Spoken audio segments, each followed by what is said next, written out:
Hello बच्चों, आइए इस प्रश्न को देखते हैं। पाइनस के संदर्भ में कौन सा कथन सत्य है? ए, यह अधिक आर्थिक महत्व का होता है। बी, यह सर्वव्यापी होता है। सी, यह मरुस्थल में उगता है तथा इसमें मरुद्भिद लक्षण पाए जाते हैं। डी, यह शीतोष्ण क्षेत्र में पर्णपाती वृक्ष बनाते हैं। तो यहाँ पर हमें बताना है कि जो पाइनस होता है इसके संदर्भ में कौन सा कथन सत्य है। तो यहाँ पर हमारी मुख्य मुख्य अवधारणा होगी कि पाइनस क्या है। तो जो ये पाइनस होता है, ये पाइनस क्या होता है? तो पाइनस एक जिम्नोस्पर्म होता है। यह एक जिम्नोस्पर्म होता है तथा इसे अनावृत बीज भी कहा जाता है, क्योंकि जो इनके ये बीज होते हैं, इन बीज के ऊपर किसी भी प्रकार का जो आवरण होता है, यह आवरण नहीं पाया जाता है जाता है। इस कारण से इन्हें अनावृत बीज भी कहा जाता है।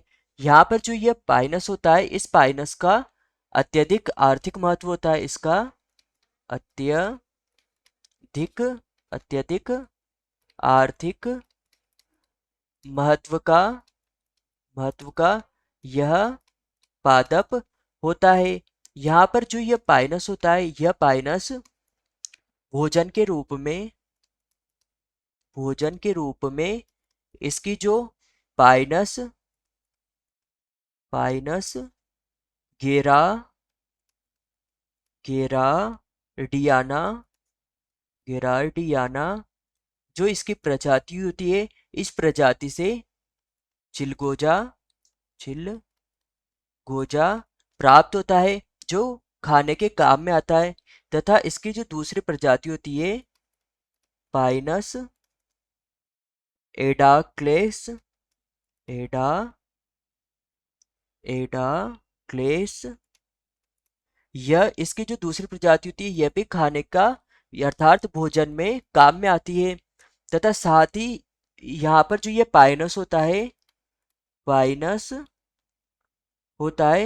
इस पाइनस में की जो लकड़ी होती है, पाइनस की लकड़ी होती है, यह काफी मूल्यवान होती है मूल्यवान होती है मजबूत होती है मजबूत होती है, किंतु यह सस्ते सस्ते मूल्य पर प्राप्त हो जाती है।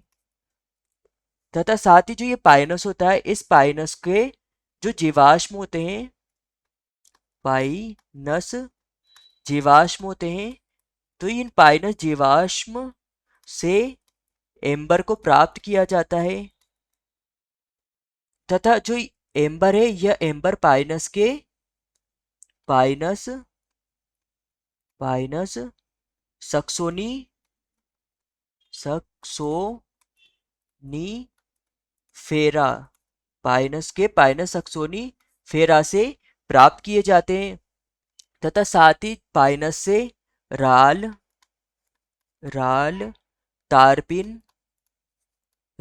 तारपिन लकड़ी लकड़ी की गैस व लकड़ी का एल्कोहल लकड़ी का एल्कोहल भी प्राप्त होता है।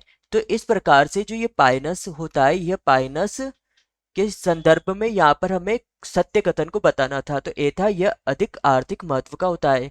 तो हमारा उत्तर होगा उत्तर ए, क्योंकि यह पाइनस अत्यधिक आर्थिक महत्व का पादप होता है। बी है, यह सर्वव्यापी होता है। तो यह सर्वव्यापी नहीं होता है, तो यह गलत हो जाएगा। सी, यह मरुस्थल में उगता है तथा इसमें विरुद्ध लक्षण पाए जाते हैं। तो यह मरुस्थल में भी नहीं पाया जाता। डी, यह शीतोष्ण क्षेत्र में पर्णपाती वृक्ष बनाते हैं। तो यह पर्णपाती वृक्ष भी नहीं बनाते हैं। तो यह भी हमारा उत्तर नहीं होगा। हमारा उत्तर होगा उत्तर ए। यहाँ पर हमारा प्रमुख